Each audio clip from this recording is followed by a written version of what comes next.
Dear students, आज हम discuss करेंगे एशियाई विकास बैंक के बारे में, एशियन डेवलपमेंट बैंक के बारे में।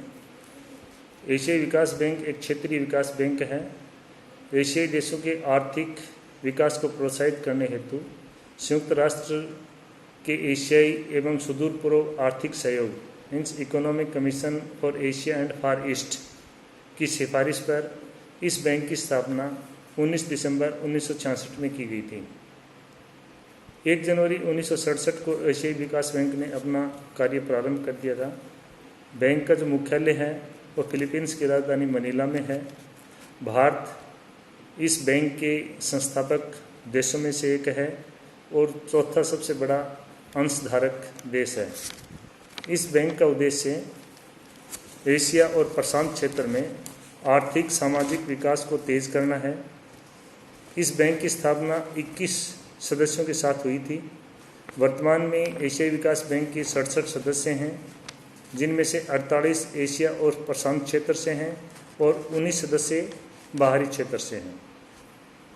एशियाई विकास बैंक का प्रारूप काफ़ी हद तक वर्ल्ड बैंक के आधार पर बनाया गया है और विश्व बैंक के समान यहाँ भी वेटेड वोट प्रणाली यानी भारित वोट प्रणाली की व्यवस्था है, जिसमें वोटों का वितरण सदस्यों के पूंजी अभिदान अनुपात के आधार पर किया जाता है।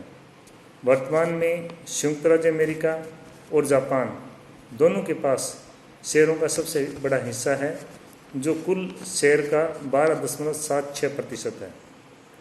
अब जब आप बैंक के संगठन के बारे में बात करते हैं तो बैंक की सर्वोच्च नीति निर्धारक संस्था बोर्ड ऑफ गवर्नर्स है, जो प्रत्येक सदस्य देश के एक प्रतिनिधि द्वारा बनी है।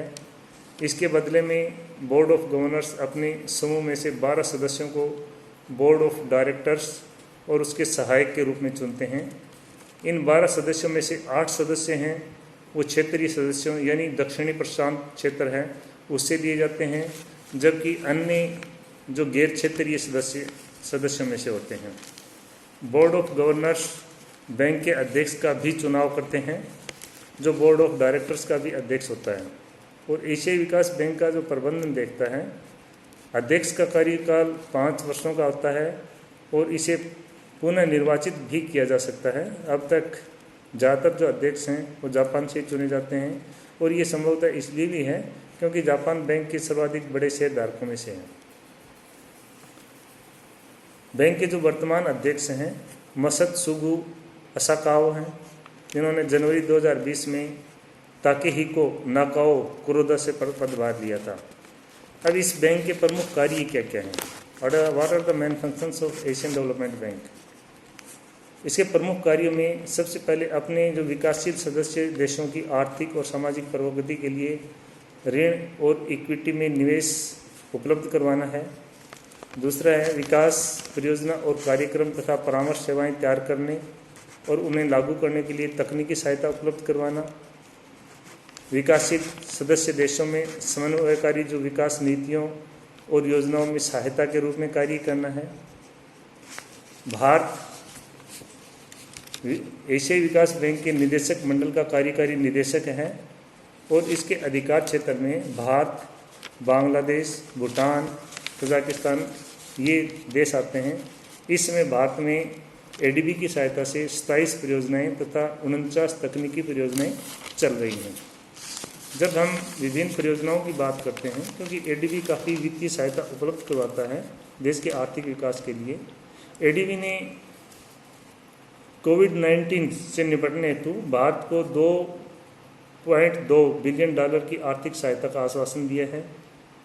कोविड-19 के मद्देनजर एडीबी ने भारत सहित जो विकासशील सदस्य देश हैं उनको आपातकालीन ज़रूरतों को पूरा करने हेतु लगभग $6.5 बिलियन के प्रारंभिक पैकेज की घोषणा भी की है।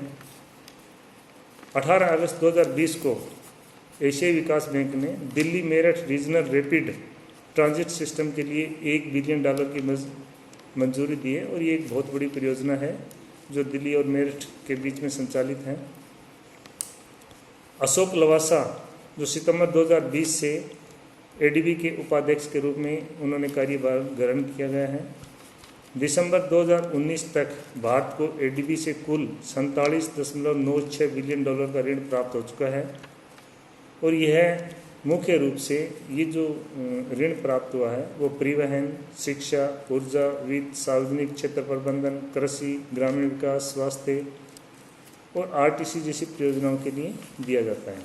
एक्चुअली एशियाई विकास बैंक है वो अपने जो सदस्य देश हैं उनके आर्थिक विकास के लिए जितनी भी परियोजनाएं चल रही हैं उनके लिए वित्त संबंधी आवश्यकताएं पूरी करता है। Thank you.